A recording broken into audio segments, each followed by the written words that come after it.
Hey, hey, hey, ho, ho, ho. What'd you call me? Happy holidays, guys. It's Melissa. Hi. And Amy. And we're here from Brilliant Observations. Why, you may ask? Why are you here? It's not Thursday. What is happening? It's a little stocking stuffer, even for you Jewish girls and boys. We're giving you extra bonus content over this magical holiday season so that when you are at the point of murderous rage from spending all that extra time with your special friends and loved ones, we're giving you a little seasonal treat. Tell them about it, Missy. Step away from the knives, step away from the shovels, leave your family in the dust, and walk outside, walk into a room, put your AirPods, earbuds, headphones on, and take a listen. This is a reprieve from your family, from the crazy, from even joy, and come and listen to us for just tiny little morsels through the next week. Have a dog that needs a walk, have a cigarette that needs a smoke, have a path that needs your presence on it. Grab your best podcast playing device and get the fuck away from those other people for just a quick second. Happy holidays! We're giving you a little extra content as we take a hiatus, but not from you, lovies. Thank you for listening. We hope you enjoy. Happy holidays.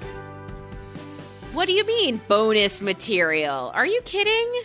Bonus material? Thank you so much. I got you nothing. It's okay. I got you a bonus. Material. Oh my God. Bonus is such a loaded word. It gets on my nerves. Bonus room, bonus content. It even sounds like boner, but you don't get the boner. It's not good. It's not good. It's a bad word. You say tomato. I say bonus. No, it's not how that works. God, it's such a mess. So that leads us to this discussion of words and how deliciously wonderful they are, especially when, who even made up bonus? Where does it come from? It's another one that pisses me off is cookie. It's so fucking lazy.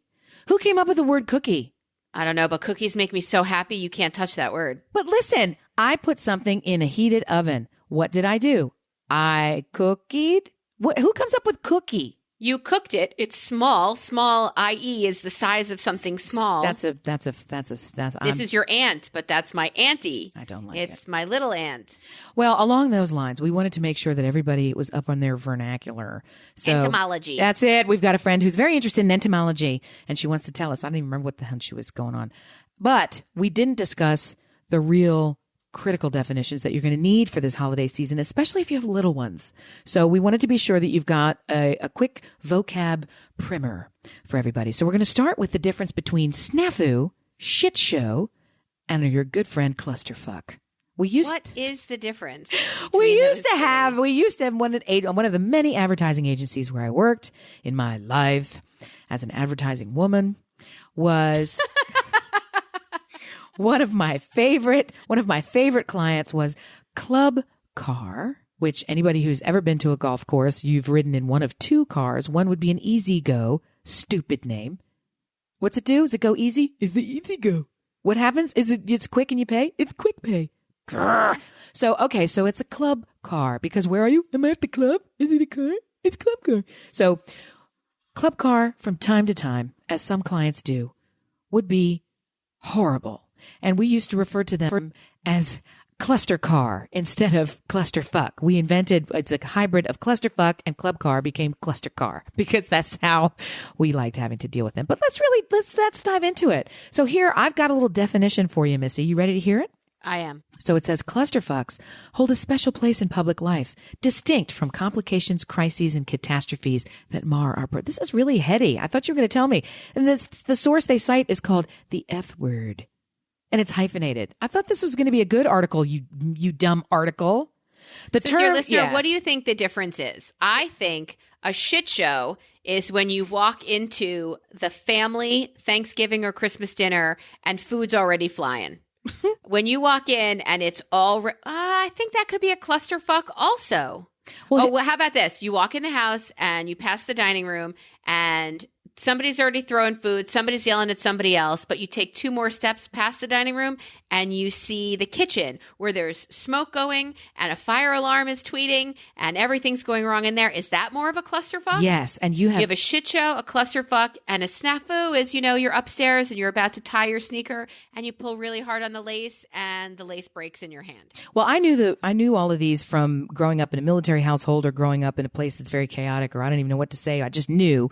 But this article does actually break down where they all come from, most of them being military. And you hit the nail on the bomb head and exploded it all. It says... I just described the last Thanksgiving my entire family spent on Long Island. That's all I did, but it was all three. So this says clusterfuck. The term dates at least as far back as the Vietnam War as military slang for doomed decisions resulting from the toxic combination of too many high-ranking officers and too little on-the-ground information. The cluster part allegedly refers to an officer's oak leaf cluster.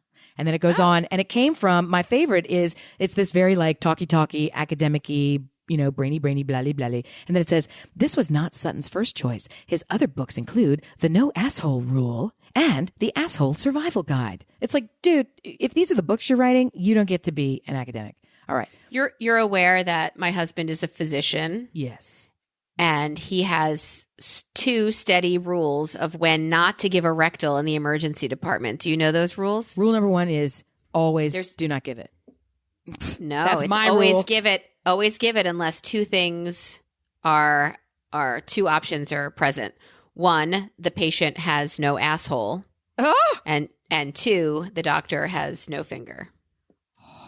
Which just means that everybody gets one. That's gross. Your asshole book made me think of his 2 criteria not to give rectal. So friends, if in this holiday season you think, I think we should go to the emergency room, I don't know. Keep in mind, there's a guaranteed rectal involved in your emergency room visit. I just don't know that there's enough hand washing that can take care of it. I know there's gloves, but Lord above. Double glove, right. All right, so let me break it down for you, because this also brings in Snafu and Fubar. Have you heard of both of these? Are these things that are in your lexicon or just mine? Because my dad's in the military. Fucked up beyond all recognition. That's my girl. And what's Snafu? It's similar. You're going to know it when I say it. So it's situation normal, all fucked up. Bing, bing, bing, bing, bing. So perfect. And it's, fucked up beyond all repair or fucked up beyond all recognition. It's perfect. And then their technical, the Oxford English Dictionary describes a shit show. I'm so in love with the OED that the fact that they have a description for this word, I'm super excited. So, quote, a situation or state of affairs characterized by chaos, confusion, or incompetence. A clusterfuck may come to possess all of these characteristics, but is more properly identified by the decisions that produce it than it is by the outcome. So a clusterfuck focuses on the leadership, and the shit show focuses on the shit. There you have it, kids. So I don't know what you're eating for this holiday meal, but hopefully it doesn't involve any of these terms, because it's all pretty gross, especially if it's going to end with a rectal. Not as much what you're eating, but again, like I said, walking in on your family between this situation, the clusterfuck of all of it, the kitchen, the shoelace in your hand. Take a deep breath, my friends. It's just a week, and you can pull out of this, and don't say anything you can't take back. I was just going to focus on the pulling out. But I mean, it's an all ages show, so, Yes. Bonus content. It's an all ages show where I've said clusterfuck about 800 times. What are your favorite words, dear listeners? What words do you use to describe situation normal, all fucked up? What are your snafus? What are your super fun stories? And let's hear about the ones that you think are universal that really aren't. Did you ever hear about this guy with his poop knife? Poop knife? Okay, I guess you didn't hear about the guy with the poop knife. I'm sorry, poop knife? Let me break it down. So, break it down. This poor sap has been eviscerated on social media because he was staying at a friend's and he came walking out of the restroom and he said, dude, I need your poop knife. And yes, that's the reaction he got from everyone in the house. What? What do you, I'm sorry. What? What? And then they backed their way through the conversation to realize that this dude growing up in his family has a knife downstairs. Hanging new phrase, cut the shit? It's hanging on a hook. It's hanging on a hook that people use regularly to cut up their badookadook so it can go down the pipes without clogging the pipes. Cut the shit. It's the poop knife, and he thought that everyone had one because No. Why would anyone it have was so one? normalized. This horrifying behavior was so normalized for him that in a friend's house, it was like saying, there's no hand towels in your bathroom. Poop knife. Where's your poop knife? I'm gonna find it. That's twice I made more work for myself. Fuck you, listeners. I will find the poop knife reference and put it in there. But this all came about because, we're trying to engage you. Can you tell? We want to know. Just you? Give me your homemade words. Give me your homemade cuss-ups and pass them around. Mel Brooks is said to have his favorite one was shit fuck bitch. That was his favorite expletive. He would put all three together. I know in a previous episode, in another incarnation of our show, I've discussed 60 seconds at the counter. Do you know that? 60 seconds at the counter? I feel like when my kids were super little, we would sit at the island in the kitchen, and I would give them 60 seconds to share all of the bad words and thoughts and things they had. So, and one year, Mallory said, shut up. Right. Exactly. That's in the beginning. Yeah, she doesn't say that anymore. Yeah. No. In the beginning, it was adorable. And then when I stroked out, that was the end of 60 seconds at the counter. I wonder if this year for the holidays, we should bring it up and see what they have. You're really brave. And they listen to rap music now, so you're it's really going to be brave fun. And dumb. Dumb. Yeah, that would be dumb. That's called forced family therapy. That's not good forced family fun. Ooh, for forced family fun last week, we went to see the Nutcracker. Wow. We're not a ballet family, to be totally honest with you, but we have a neighbor who was the actual Nutcracker and danced in other scenes. Exactly. Aww, exactly. lovely. So we went to support her. It kind of got a little pricey because ballet is expensive, even if it's. I know it. So we did that, and people who were there with tiny children, and I thought my 15 and 16-year-old can handle it if a 3-year-old could sit through it. And it was lovely. Let's leave it at that. It was lovely. It was lovely. Oh, and very skilled they were to dance and prance. It was lovely. Fantastic. Let me reiterate. Dear listener, thank you so much for taking time in your holiday to listen to our BS for a little spell. I'm serious about those write-ins and the poop knife. I'm serious about it. I'm not with the poop knife. I can't. Well, this is from you who had to take a picture of your foot next to a duty knife. Don't tell all my poop stories. Yeah, somebody in my blood relation was super constipated and after several days of terror stood up and deuced out like a femur-sized log, and it landed on the ground, and it was just so shocking. I mean, I've not seen horse excrement that was this big. Pucky. It was as big as my foot, and I wear size 9, y'all. So I put my foot next to it, snapped a pic, and then got the paper towels and the Clorox.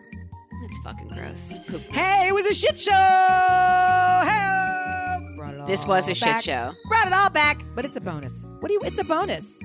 You're welcome. That's what I have to say. Welcome. You're welcome. You're welcome. Thank me later. You're welcome. Love you. Bye. Bye.